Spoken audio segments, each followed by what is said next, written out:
I don't know who needs to hear this, but I'm very sure I've discussed this with a colleague of mine at the office who was having issues with her husband. I don't know how to put it. They don't have a child. And I advised her, since this man is going physical with you, it's better you leave.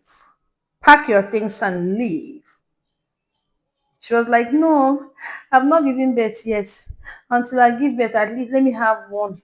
At least. I don't get it. Someone who has been going physical with you, who has been maltreating you, and you want to give birth with the same man. Okay. Now listen to this lawyer. You know, say if I dey talk, you go be like say I'm name Kogeri. Him na Kogeri. I don't know what I'm saying. You're not married yet, and you want to come and address married people. I have knowledge. I have knowledge. So listen to this lawyer, a female lawyer, to understand what I'm saying.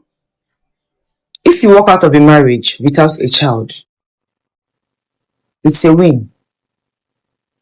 Most people might not like this, but I'm going to say it that way. In my years of practice as a lawyer, most of the time when women come to me for legal advice or their legal service and all that, part of the things that their husbands, their ex-husbands used to frustrate them, to keep them trapped in that marriage, is that child.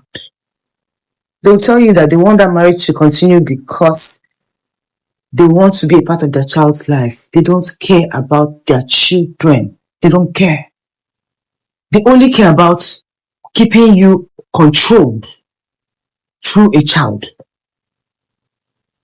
That's the easiest way to trap a woman in a marriage, at least for back then.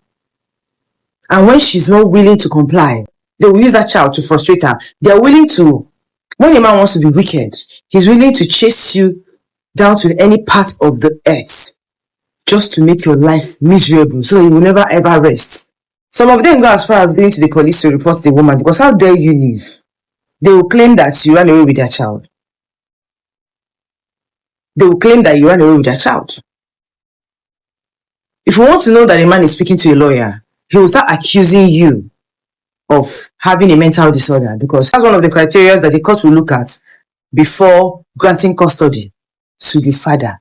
But it's not as simple as ABC. The man has to prove beyond reasonable doubt that the woman is not mentally stable and has been negligent towards the child.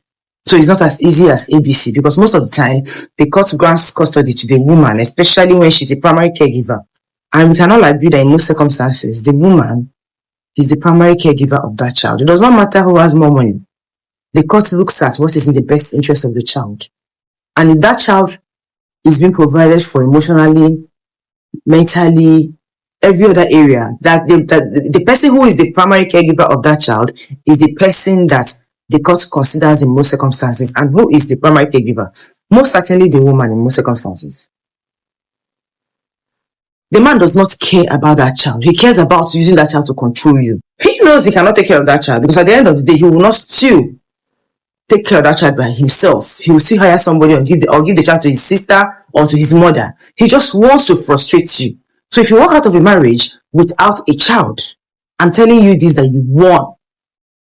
You won. You have heard it? If you have ear, no, he who has ear should listen. Thank you.